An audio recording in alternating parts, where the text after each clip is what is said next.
Hey everybody, Kyle Goth here from GoatFromReviews.com and the Goat From Reviews YouTube channel with my first reaction to Morbius.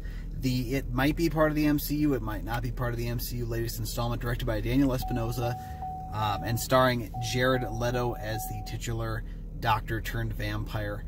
Let me just say this, I went into this movie, I think with low expectations, with the belief that it could be good. I know the Rotten Tomatoes score is bad. I know that a lot of people just were not feeling this movie going into it.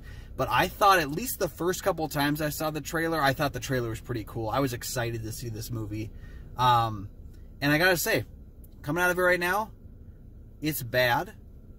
I don't know if it's as bad as a lot of people are saying. I'm getting a lot of like worst film of the year thing, and that's a little excessive. It's just not a good movie. I mean, it's a bad movie, don't get me wrong. There's elements of it that work that I think make it not the worst movie of the year, though.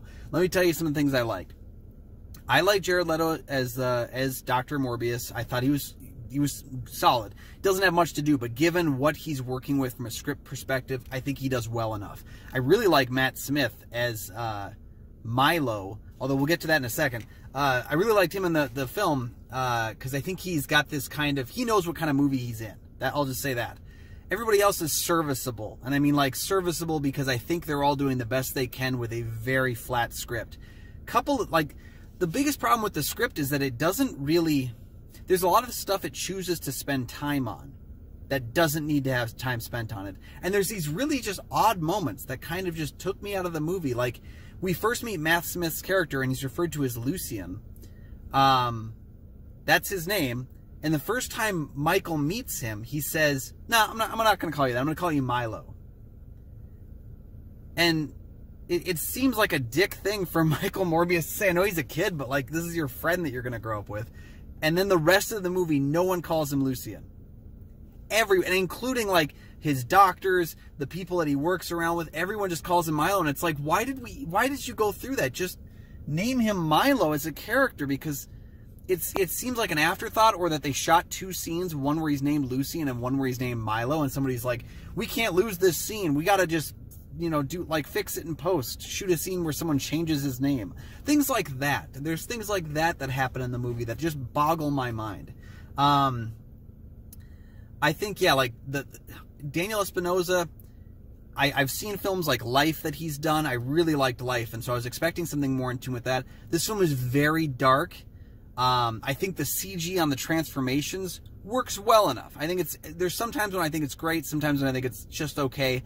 And then at the end, when it turns into a CGI blob fest, it's really distractingly painful to see anything going on. The film is so darkly lit that when it's a bunch of CGI blobs punching each other, it's really hard to tell what's going on. So the ending is very lackluster, and it kind of just ends in a place where you're like, oh, that's the end of the movie? Okay. I feel like you just it's almost like they ran out of film. I know that's not how film works anymore, but it's like they ran out of film. We're just put what we got out. I know I'm just it sounds like I'm hating on the movie, but yeah, I think Leto's fine. I think Smith's fine. I think the direction is not great, but it's not atrocious. It's more just that part's okay. It's just that the script is middling. It's got nothing really valuable. And then, now to get into you could see this is spoilery stuff. I'm going to tell you right now, the film is connected very tangentially to the MCU. Probably less than one would consider after watching the trailers where they're like, hey, we're in the MCU. It is connected, but in the most odd ways. I don't know why these scenes that connected to the greater MCU are there. I don't know why there's, real quick, in that trailer, he does that joke where he's crushing the dude's hand. He's like, who are you? And he's like, I am Venom. Just kidding. It's Dr. Michael Morbius at your service. It's a terrible joke. I mean, to be fair, it's a bad joke that shows up in a trailer that I've seen 1,000 times.